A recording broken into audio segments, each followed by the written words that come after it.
The morning sun cast long shadows across the cobblestone courtyard as Karoline Leavitt stepped out of her black sedan. She adjusted her perfectly tailored blazer and checked her watch.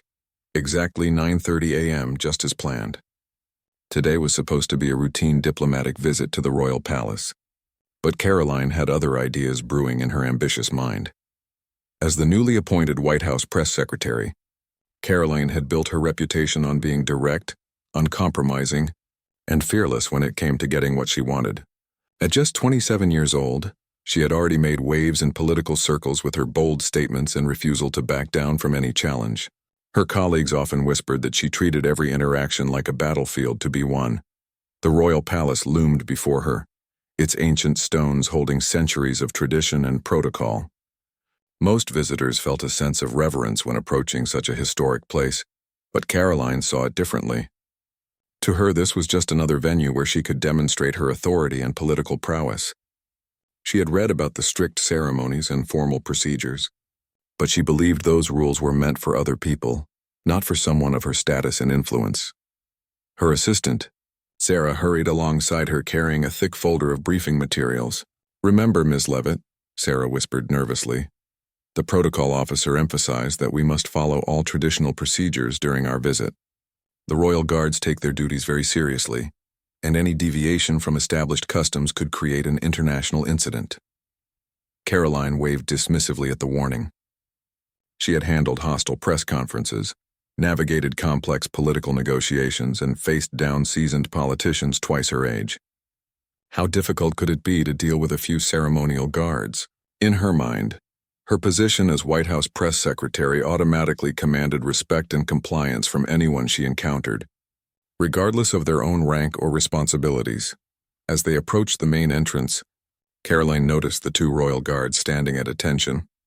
They were impressive figures, tall, perfectly groomed, wearing their traditional red tunics and black bearskin hats. Their rifles were held with mathematical precision, and their eyes stared straight ahead with unwavering focus. These men had trained for years to master their craft, dedicating their lives to protecting the crown and upholding centuries-old traditions. The protocol officer, a distinguished elderly gentleman named Sir Edmund, approached their group with measured steps. He had spent 40 years managing diplomatic visits and had seen every type of personality imaginable walk through those palace doors. Something about Karoline's demeanor immediately put him on alert. He recognized the look of someone who might not appreciate the gravity of where they stood. "Good morning, Ms. Leavitt," Sir Edmund said with a polite bow. "Welcome to the royal palace. I trust your journey was comfortable." His voice carried the refined accent of someone born into British aristocracy, each word carefully pronounced and measured. Karoline barely acknowledged the greeting, her attention already focused on the guards. She had spotted what she perceived as an opportunity to make an impression, not just on her hosts, but on the small group of international journalists who had been permitted to document portions of the visit. "Thank you," she replied curtly to Sir Edmund, then stepped closer to examine the guards more carefully. She noticed how they remained perfectly still, despite her obvious scrutiny, their discipline evident in every controlled breath and steady gaze. Sarah felt her stomach tighten with anxiety as she watched her boss's body language. She had worked with Karoline long enough to recognize the signs: the slight tilt of her chin, the way she clasped her hands behind her back, the calculating look in her eyes. These were all indicators that Karoline was about to do something unpredictable and potentially problematic. The morning air was crisp and still, broken only by the distant sounds of London traffic beyond the palace walls. Other visitors moved quietly through the courtyard, their voices hushed in respect for the solemn atmosphere. Even the journalists accompanying Karoline's delegation seemed to understand the weight of the moment, speaking in whispers as they prepared their equipment, but Karoline felt no such reverence. Instead, she saw an audience and an opportunity. Throughout her career, she had learned that bold actions often yielded memorable results, and memorable results translated into political capital. She had built her reputation on moments exactly like this, times when others might hesitate, but she would act decisively. The royal guards, for their part, continued their silent vigil. They had stood in these positions for hours already, and would remain there for hours more. Their training had prepared them for every conceivable situation. from genuine security threats to overly enthusiastic tourists who might try to pose for photos or ask inappropriate questions. What their training had not specifically prepared them for, however, was a high-ranking American official who was about to test the very foundations of their ceremonial duties. The guards had no way of knowing that within the next few minutes, their years of discipline and dedication would be put to an unprecedented test by someone who fundamentally misunderstood the nature of their role and responsibilities. As Karoline continued to study the guards, her mind raced with possibilities. She was already imagining the headlines that would follow, the way this moment could be spun to demonstrate her fearlessness and authority on the international stage. In her experience, showing strength and dominance in foreign settings always played well with certain audiences back home. The stage was set for a confrontation that would become legendary in diplomatic circles, a clash between American political ambition and British ceremonial tradition that would be remembered and retold for years to come. The moment had arrived when Karoline decided to make her move. She strode confidently toward the royal guard on the left, her heels clicking authoritatively against the ancient stones. The sound echoed off the palace walls, drawing the attention of everyone in the courtyard. Sir Edmund's eyes widened as he realized what was about to happen, but Karoline was already too close to the guard for him to intervene without causing an even bigger scene. "Excuse me," Karoline said in her most commanding voice, stopping directly in front of the guard. She expected him to acknowledge her immediately, perhaps even step aside or offer some form of recognition of her important status. After all, she was used to people jumping to attention when she spoke, whether they were White House staff members, journalists, or government officials. The guard, whose name was Sergeant William Morrison, remained absolutely motionless. His eyes continued to stare straight ahead, looking through Karoline as if she were invisible. This was exactly what his training had taught him to do: maintain position regardless of distractions, whether they came from curious tourists, aggressive photographers, or apparently demanding foreign officials. Sergeant Morrison had served in the British Army for 12 years before earning his position as a Royal Guard. He had completed tours in Afghanistan and Iraq, faced life-threatening situations with calm professionalism, and earned numerous commendations for his service. Standing perfectly still while someone tried to get his attention was perhaps one of the easier challenges he had encountered in his military career. But Karoline interpreted his silence differently. In her world, when someone didn't respond to her immediately, it usually meant they were being deliberately disrespectful or hadn't understood the importance of who they were dealing with. She had never encountered anyone who was literally trained not to respond to her, regardless of her rank or position. "I said, excuse me," Karoline repeated, this time with more edge in her voice. She stepped even closer to the guard, now standing less than 2 feet away from him. The journalists began to take notice, quietly adjusting their cameras and recording equipment to capture whatever was unfolding. Sir Edmund started moving toward them, his diplomatic instinct screaming that this situation needed immediate intervention. He had witnessed countless awkward moments over his decades of service, but he had never seen an American official so blatantly disregard palace protocol. His mind raced through possible solutions, but he was still several steps away when Karoline escalated the situation further. Sarah stood frozen in place, clutching the briefing folder so tightly that her knuckles had turned white. She wanted to call out to her boss to somehow signal that this was not the time or place for such behavior, but she knew that any interruption might only make Karoline more determined to prove her point. The other tourists and officials in the courtyard had stopped their conversations and were now openly watching the scene unfold. Some pulled out their phones to record what was happening, sensing that they might be witnessing something unusual. The atmosphere had shifted from one of quiet respect to tense anticipation. Karoline decided to try a different approach. Instead of simply demanding attention, she would demonstrate her authority more directly. She reached into her jacket pocket and pulled out her official White House credentials, holding them up close to the guard's face. "Do you see this?" she said loudly enough for everyone nearby to hear. "I am the White House press secretary. I represent the President of the United States, and I am speaking to you directly. When I address you, you need to acknowledge me appropriately." Sergeant Morrison's training kicked in even more intensely. Not only was he supposed to ignore distractions, but he was specifically taught to never engage with anyone who might be trying to provoke a reaction. His supervisors had drilled into him and his fellow guards that their silence and immobility were sacred duties, not suggestions that could be abandoned when convenient. The irony of the situation was completely lost on Karoline. She was trying to use her American political authority to override a British military tradition that had been established long before the United States even existed as a nation. The Royal Guards had been performing their ceremonial duties since the 1660s, developing their protocols through centuries of practice and refinement. But from Karoline's perspective, this was becoming a matter of national pride and personal dignity. She had built her career on never backing down from confrontations, and she wasn't about to start now, especially not in front of international media.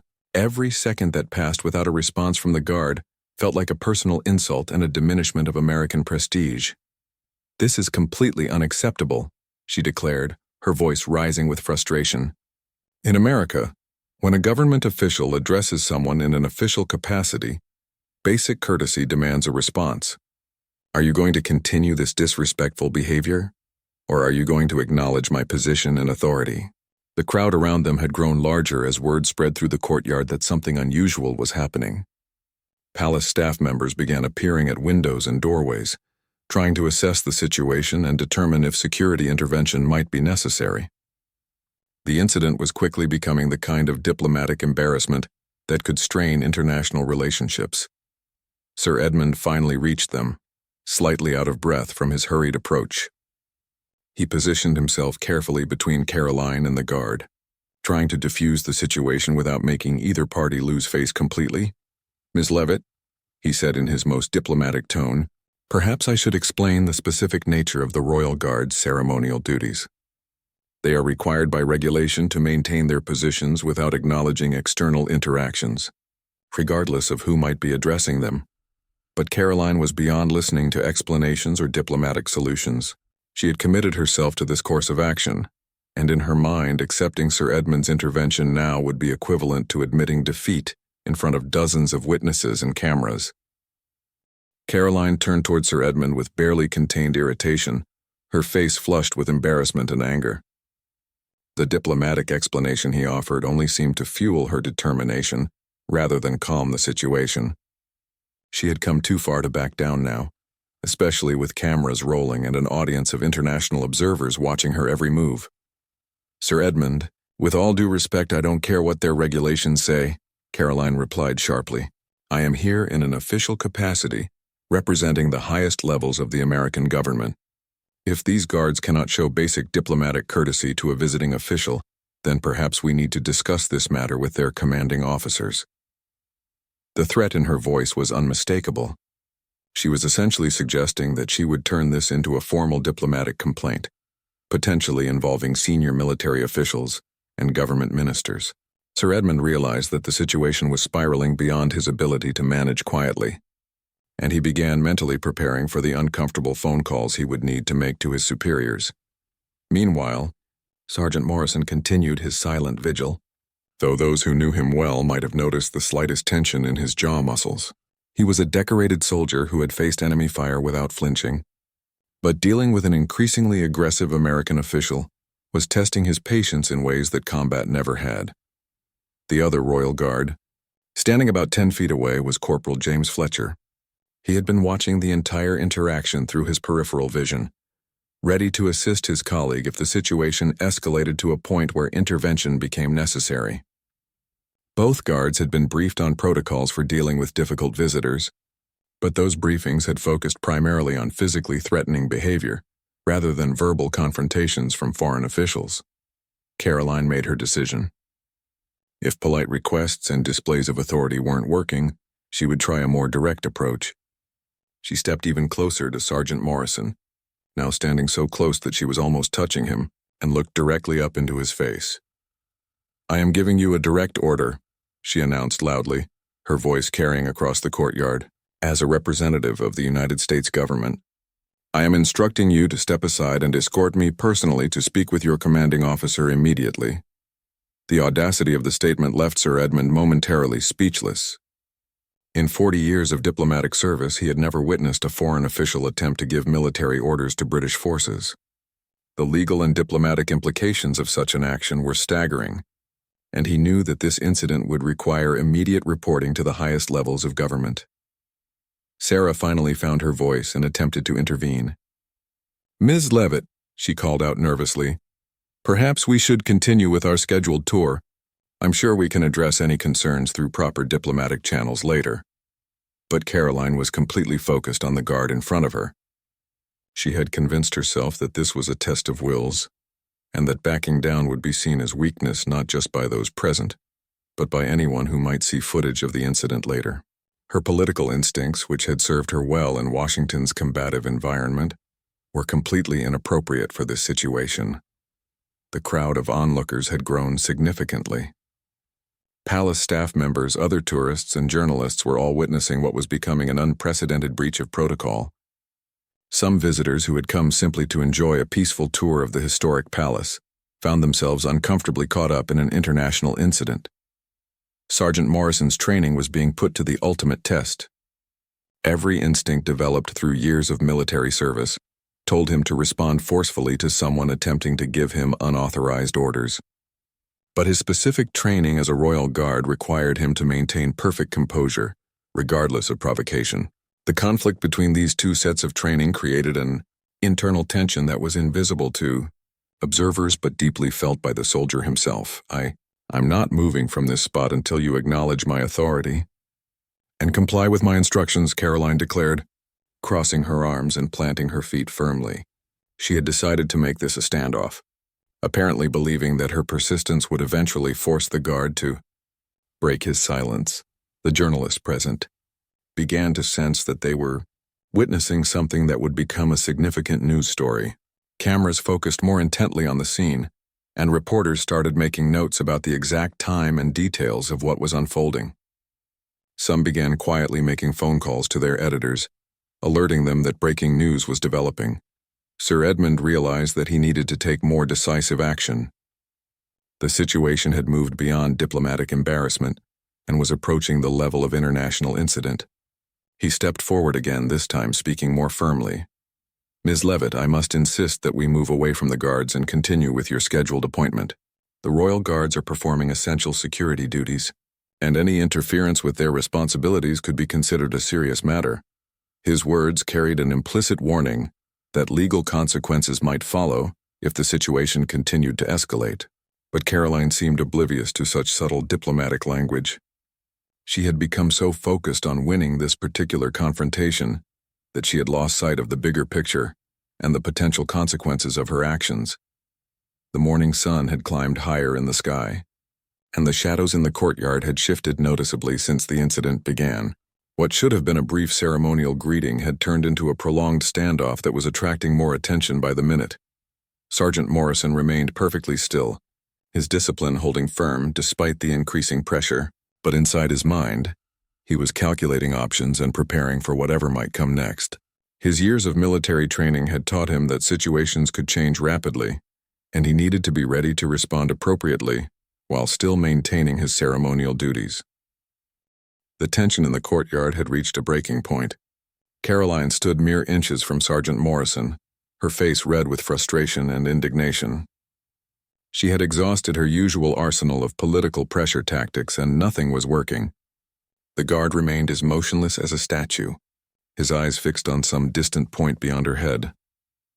Other palace visitors had begun to form a loose circle around the confrontation, some recording with their phones while others whispered anxiously to each other. The incident was taking on the feel of a public spectacle, which only increased the pressure on everyone involved to find a resolution quickly. "This is absolutely ridiculous," Karoline announced to the growing crowd, as if seeking their support for her position. "I have been standing here for 15 minutes trying to get a simple acknowledgement from this guard, and he has completely ignored me. This is not how diplomatic visitors should be treated." Sir Edmund was becoming increasingly desperate to end the situation before it caused permanent damage to British-American relations. He had already mentally composed the embarrassing report he would need to file with the Foreign Office, and he knew that this incident would likely dominate diplomatic conversations for weeks to come. Sergeant Morrison's partner, Corporal Fletcher, had been watching the entire scene unfold with growing concern. While his own orders required him to maintain his position, he was also responsible for supporting his fellow guard if the situation became truly problematic. The presence of so many cameras and the increasingly aggressive behavior of the American official were pushing the boundaries of what could be handled through standard ceremonial protocols. Meanwhile, Sarah had been frantically trying to reach someone from the American embassy who might be able to intervene. Her phone calls had been routed through multiple departments, and she was still waiting for someone with sufficient authority to provide guidance on how to handle such an unprecedented situation. Karoline decided to escalate her approach one final time. She pulled out her phone and held it up toward the guard as if preparing to make a call. "If you will not respond to me directly, then I will contact the Secretary of Defense and have this matter resolved through official military channels between our two countries." The threat was both absurd and dangerous. She was essentially proposing to turn a minor breach of protocol into a formal military diplomatic complaint that could involve the highest levels of both governments. Sir Edmund realized that immediate action was necessary to prevent the situation from spiraling completely out of control. But before Sir Edmund could respond, something unexpected happened. A senior officer appeared from inside the palace, having been alerted to the commotion by palace staff. Captain Henry Worthington was the officer in charge of the Royal Guard detail that day, and he had over 20 years of experience managing both ceremonial duties and difficult situations. Captain Worthington approached the group with measured steps, his uniform immaculate and his bearing commanding immediate attention. Unlike the ceremonial guards, his role allowed him to interact with visitors when necessary to maintain order and security. His presence instantly changed the dynamics of the confrontation. "Good morning," Captain Worthington said in a calm, authoritative voice that carried easily across the courtyard. "I am Captain Worthington, officer in charge of today's guard detail. I understand there may be some confusion about our ceremonial procedures." Karoline immediately turned her attention to the captain, sensing that she finally had someone who could address her concerns directly. "Captain, I am Karoline Leavitt, White House Press Secretary. I have been trying for quite some time to get a simple acknowledgement from your guard, and he has completely ignored me. This is unacceptable treatment for a visiting American official." Captain Worthington nodded politely, his expression neutral but attentive. He had dealt with countless difficult situations over his career, and he recognized immediately that this was a case where diplomatic tact would be more effective than military authority. "I appreciate your position, Ms. Leavitt," he replied respectfully. "However, I should explain that our ceremonial guards are bound by regulations that date back several centuries. They are specifically required to maintain their positions without acknowledging external interactions, regardless of who might be addressing them." Karoline's frustration flared again. "Captain, I understand that you have your traditions, but surely exceptions can be made for official diplomatic visitors. I am not asking for anything unreasonable, just basic courtesy and acknowledgement." The captain maintained his diplomatic tone, but his words carried the weight of absolute authority. "I'm afraid that is not possible, Ms. Leavitt. The ceremonial duties of the Royal Guards are not subject to exceptions, regardless of the rank or position of visitors. These protocols have been maintained without exception for over 300 years." This was the moment when Karoline realized that she had exhausted all of her options for negotiation and pressure. Every authority figure she had encountered had politely but firmly rejected her demands. The guard continued to ignore her completely, and even the commanding officer was explaining that her request could not be accommodated. But instead of accepting this explanation and moving on, Karoline's competitive instincts pushed her to make one final attempt. She turned back to Sergeant Morrison, who had remained perfectly motionless throughout the entire extended confrontation. "Fine," she said loudly, her voice carrying a tone of ultimatum. "If you will not acknowledge me voluntarily, then I am going to stand here until you do. I represent the United States government, and I will not be dismissed or ignored." It was at this moment that Sergeant Morrison made a decision that would become legendary in military and diplomatic circles. After maintaining perfect silence for nearly 20 minutes of increasingly aggressive confrontation, he finally spoke. His voice was clear, steady, and carried the unmistakable authority of someone who had served his country with distinction in the most challenging circumstances imaginable. The moment everyone had been waiting for finally arrived. After 20 minutes of absolute silence, Sergeant Morrison's lips moved and his voice cut through the tension in the courtyard like a knife through silk. His words were delivered with the precision and clarity that only comes from years of military training and absolute conviction. "Ma'am, I serve the crown, not you." 7 words, simple, direct, and utterly devastating in their impact. The effect was immediate and profound. Karoline's mouth fell open in complete shock as if she had been physically slapped. She had expected many possible responses during her long confrontation with the guard, but this particular combination of respect and rejection had never occurred to her. The guard had addressed her politely as ma'am, acknowledging her presence, but had simultaneously delivered the most definitive rejection of her authority imaginable. The crowd of onlookers seemed to collectively hold their breath. Several journalists frantically scribbled notes, knowing instinctively that they had just witnessed something that would become quotable and memorable. The phones recording the scene captured not just the words but the stunned expression on Karoline's face as she processed what had just happened. Sir Edmund felt a mixture of relief and concern. Relief because the guard had spoken respectfully and had not escalated the confrontation further. Concern because he knew that Karoline's reaction to such a direct rejection could potentially make the situation even worse. He positioned himself slightly closer to both parties, ready to intervene if necessary. Captain Worthington maintained his professional composure, but those who knew him well might have detected the slightest hint of approval in his expression. Sergeant Morrison had found the perfect balance between maintaining his ceremonial duties and addressing the situation directly. The response was both militarily appropriate and diplomatically sound. For Sergeant Morrison himself, speaking those words had been both a relief and a calculated risk. He had broken his ceremonial silence, which went against his specific training for that role, but he had done so in a way that clearly established the boundaries of his duty and loyalty, while treating the American official with basic respect. Sarah watched her boss with growing alarm, recognizing all the signs that Karoline was about to explode in anger. Years of working together had taught her to read Karoline's expressions and body language, and she could see that her boss was struggling to process this unprecedented challenge to her authority. The 7 words that Sergeant Morrison had spoken represented far more than just a personal rejection of Karoline's demands. They encapsulated centuries of British military tradition, the concept of constitutional monarchy, and the fundamental difference between American political authority and British ceremonial duty. The Guard served something larger and more enduring than any individual politician or government official. Karoline's face went through a series of expressions: shock, disbelief, anger, and finally something approaching understanding. She was beginning to realize that she had fundamentally misunderstood the nature of the situation from the very beginning. This was not a power struggle that she could win through persistence or political pressure. This was a clash between 2 completely different systems of authority and duty. The journalists present were already mentally composing their headlines. "I serve the crown, not you," had the perfect combination of drama, respect, and defiance that would make it instantly quotable. The phrase would likely be repeated in news reports around the world within hours.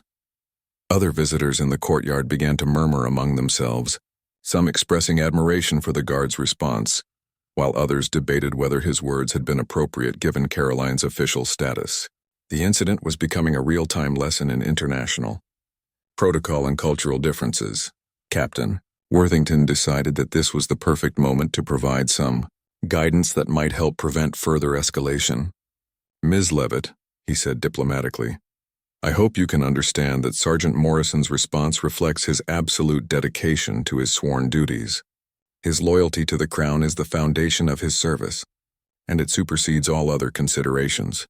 The explanation was carefully crafted to help Karoline save face, while also making it clear that no amount of pressure or persuasion would change the fundamental nature of the Guard's duties. The captain was essentially offering her a way to end the confrontation with dignity and tact, but Karoline was still processing the emotional impact of being so decisively rejected. Throughout her political career, she had grown accustomed to getting her way through a combination of persistence, authority, and sheer force of will. The idea that someone could simply refuse to acknowledge her power was genuinely shocking to her. The morning sun continued to climb higher in the sky, and the courtyard was becoming busier with regular palace visitors who were unaware of the drama that had just unfolded. The contrast between the normal, peaceful atmosphere of the tourist destination and the tension of the diplomatic incident was becoming more apparent.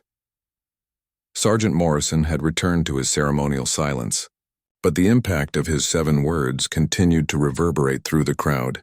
He had managed to end the confrontation decisively, while maintaining his professionalism and respect for protocol.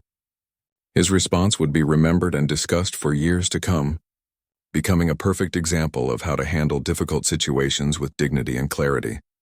The phrase, "I serve the crown, not you," would soon become legendary in diplomatic and military circles, representing the perfect balance between respect and firmness when dealing with inappropriate demands from foreign officials.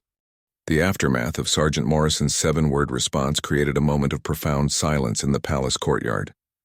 Karoline stood frozen in place, her mind racing as she tried to process what had just happened.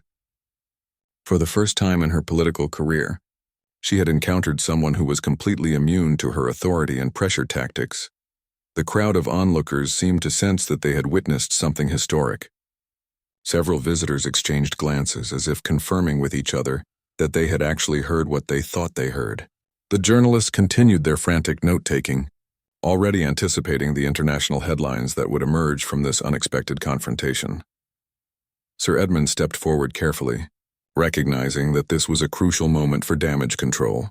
He needed to find a way to allow Karoline to retreat from the situation without losing face completely, while also ensuring that the incident didn't escalate into a formal diplomatic protest.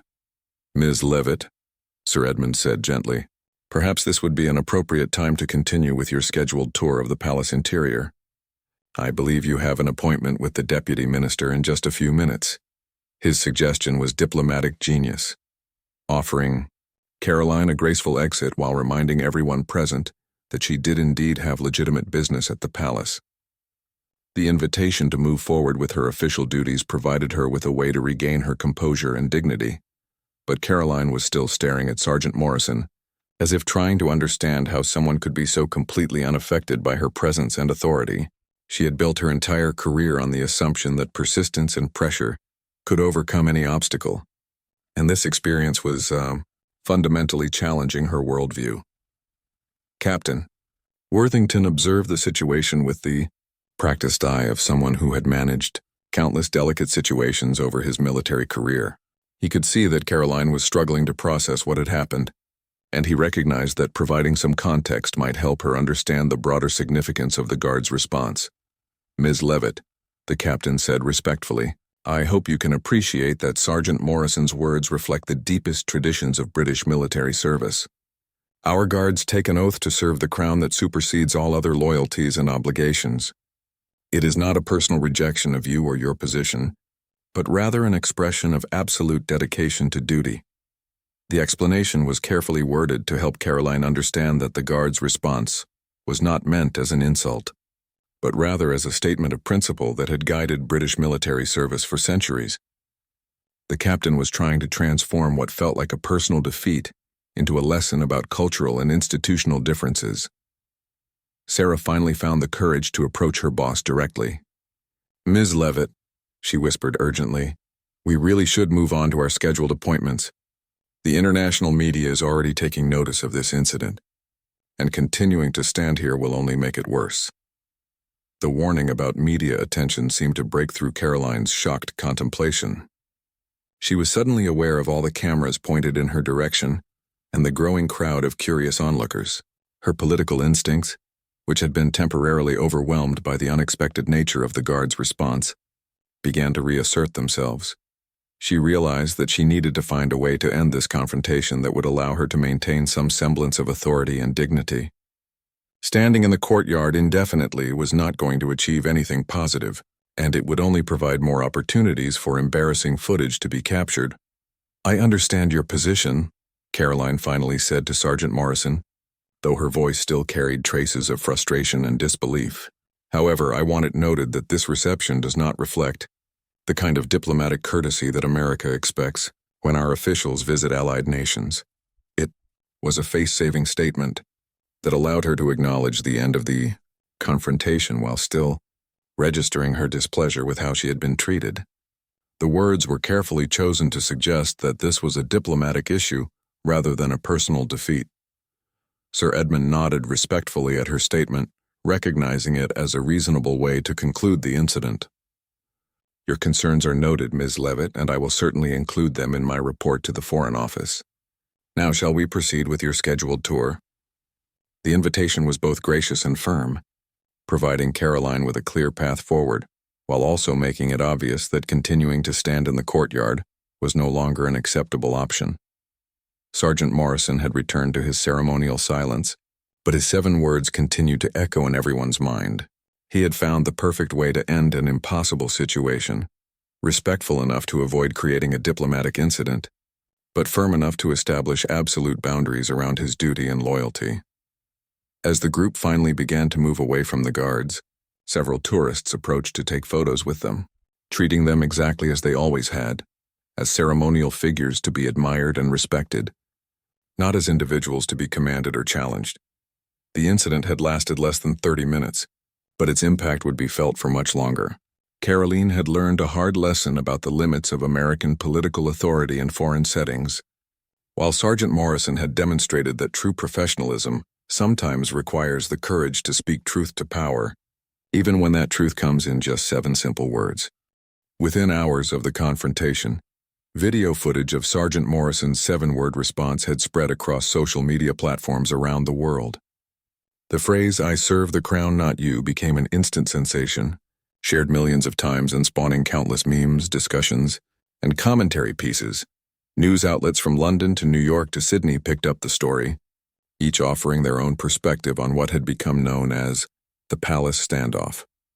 British media generally praised Sergeant Morrison's professionalism and restraint, while American outlets were divided between those who criticized Karoline's behavior and those who defended her right to expect diplomatic courtesy. The reaction on social media was swift and overwhelming. Twitter users created hashtags like "I serve the crown" and "Guards Palace standoff," with many praising the guards' dignified response to what they saw as inappropriate behavior from a foreign official. Military veterans from around the world shared the video, expressing admiration for Morrison's ability to maintain his composure while clearly establishing boundaries. Karoline found herself at the center of an international social media storm. Her usual confidence in handling media attention was severely tested as she watched footage of her confrontation with the guard being replayed endlessly on news programs and shared across every platform imaginable. The incident had taken on a life of its own, far beyond anything she had anticipated when she first approached the Royal Guard. Back at the White House, Karoline's colleagues watched the unfolding coverage with a mixture of concern and embarrassment. Several senior officials privately expressed frustration that such a minor protocol issue had escalated into an international incident that was dominating news cycles and potentially damaging American diplomatic relationships. The State Department found itself in the awkward position of having to address questions about the incident during daily press briefings. Diplomats worked quietly behind the scenes to ensure that the confrontation didn't cause lasting damage to the special relationship between Britain and America, emphasizing that the views and actions of one individual did not represent official American policy. Meanwhile, at Buckingham Palace, Sergeant Morrison continued his regular duties with characteristic professionalism. Palace officials made it clear that he would face no disciplinary action for his response, as he had handled an extremely difficult situation with appropriate respect and firmness. His 7 words had become a masterclass in how to maintain dignity and duty under pressure.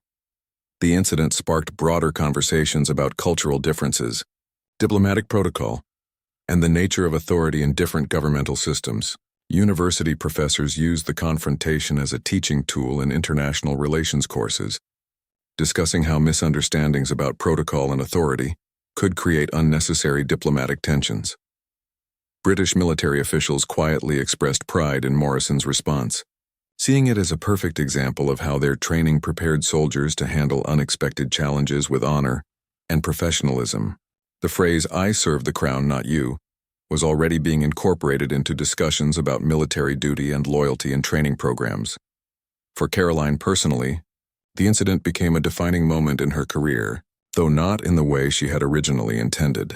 The confrontation that she had hoped would demonstrate her authority and fearlessness instead became a cautionary tale about the importance of understanding cultural context, and respecting established protocols when representing one's country abroad. In the weeks that followed, Karoline noticed a subtle but significant change in how she was treated by international officials and diplomats. While maintaining professional courtesy, many seemed more cautious in their interactions with her, aware that she had a reputation for pushing boundaries in ways that could create uncomfortable situations.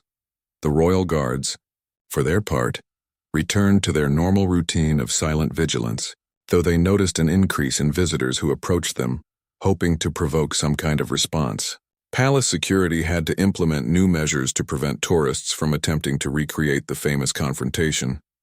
Sergeant Morrison never gave any interviews about the incident, maintaining the same professional discretion that had characterized his military service.